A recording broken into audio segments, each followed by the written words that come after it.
Hey Elite Pros, Crystal here from Elite Hair Care USA. So today we're doing an alopecia transformation, but it kind of was an epic fail, and then I had to turn around and do something totally different.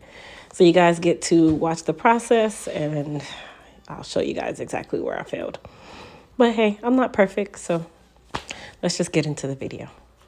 All right, so my client here came in. She started out by getting her sides and her back relaxed. Now, this is my client who gets an alopecia weaving service once every month. By alopecia weaving service, meaning we do a weaving or extension service that covers the areas where she's having trouble. That is just my name for it. Every stylist has a different name. In regards to the relaxer, I didn't put it in the crown area. I really only do the sides and the back, and then her hair grows out, and then we do it again. And as you guys can clearly tell, she has some growth on the sides and the back, and then she also has a little bit of growth in the area where she had the alopecia, which is also something I wanted to update you guys on as well, because she is actually my second client today that had some really good growth going on where it's no longer baby bald. It actually has hair there. So thank you guys.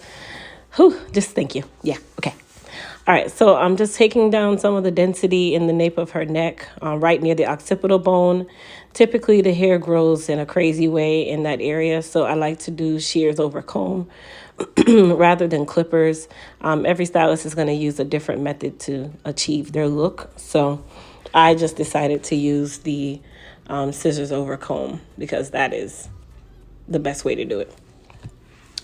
Anyway, we're just also taking down the sides and the back, the sides, because her hair grew out and she typically has it above her ear and nicely shaped.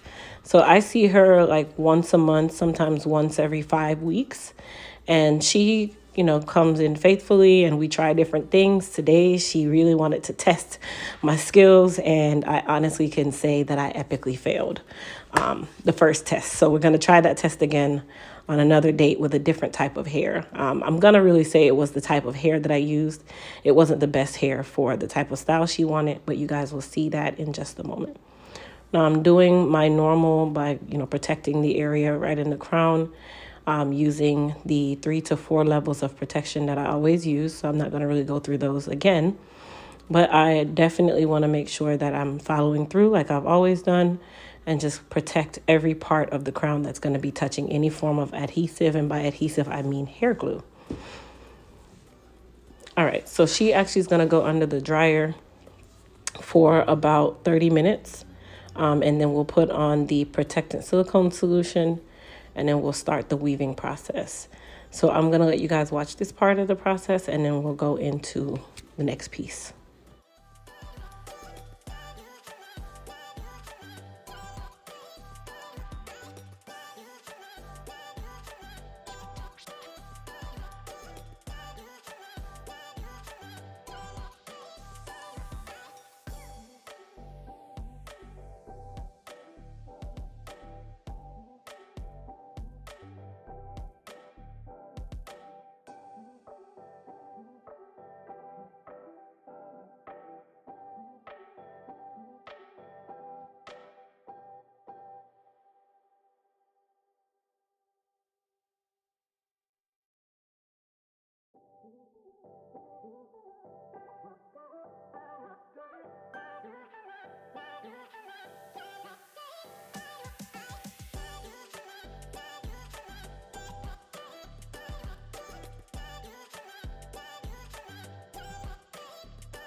So now that her hair is all dry, we're just going to do our little detailing, meaning, just edging her up and getting her prepared for the weaving service.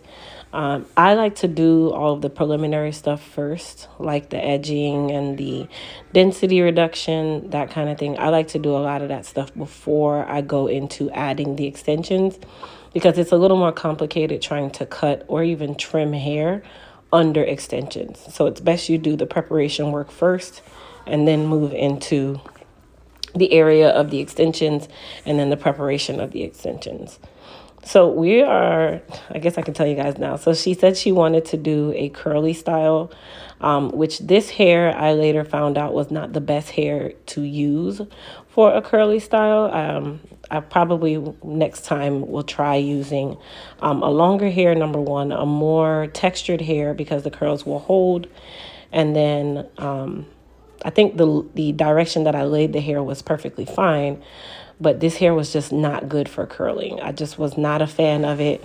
As I was curling it, I was super disappointed. It was just like, okay, this is not working. And I got almost 3/4 of the way through with the curls and was just like, absolutely not. I am not going to allow her to walk out of my salon looking any kind of way with my name on it.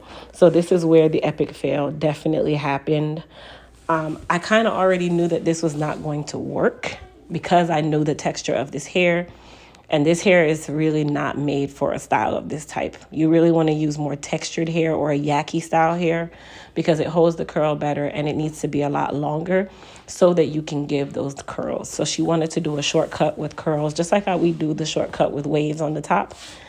If I wasn't doing the flip curls, it probably would have worked a little bit better, but it was just a no, guys. It was definitely a no. And it took me really just going through all of the curls. Like I literally got 90% of the way curling her hair before I quickly turned around and said, ma'am, this is not working. We are going to have to improvise and change this up. So I combed it out, cut her down, molded her, put her under the dryer, and quickly changed the direction of where we were going to go with this. So she likes density. She likes fullness towards the face. So that kind of gave me an idea to do something else that would still give her a good amount of that body in the front, a little bit of curl in the front, and also allow for something different than what we normally do, which was typically like a flatter style. She's kind of graduated from those styles because now she's more like a pro with this. So this style actually worked out a lot better. What I will say is for you to do a style like this, you definitely need to have a lot of fullness when you lay your tracks. So I would not necessarily do this style with the laying of how I would lay the tracks normally, where I kind of space them out a little bit more because I want it to appear to be very natural. For a style like this, you want that fullness, you want that density, you really want the tracks almost one on top of the other so that when you comb it out, it has a lot of body to it. On top of that, for the area in the back of her head, it was easily blended, so I didn't have to worry a lot about that. And I actually used the closure piece from the hair that she brought in to close out that back area, so I didn't even have to do an around the world with the hair. And if you don't know what an around the world is, just watch a couple more of my videos. You will always hear me mention that. But the style came out great after we had changed it. And she completely understood, I'm one of those people, I am not going to let you walk out looking a hot mess. And if I can't put my name on it, then I'm just not happy. So I didn't want her to walk out unhappy either, especially because we're already dealing with a case where she is dealing with alopecia. And she's gotten used to having a beautiful style. So I wanted to make sure that I delivered. But the change after the epic fail came out great.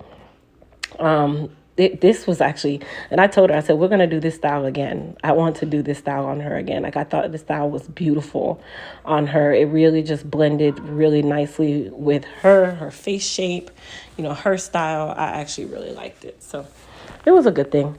And I quickly learned that this hair is not great for all types of styles. So that's something that I'm definitely going to be updating on my site, where if the client is coming for a different type of style, we're going to use some different hair. But you guys comment down below. Tell me what you guys thought about the quick improvising. Tell me what you guys thought about the finished style. I hope you guys liked it. We took an epic fail and turned it into a ray of sunshine. So I was really happy, and she liked it as well. But thank you guys so much for watching. Please don't forget to subscribe if you're new to my channel. Also, don't forget to thumbs up this video and comment what you guys thought about the updated style after the epic fail. See you guys in the next video.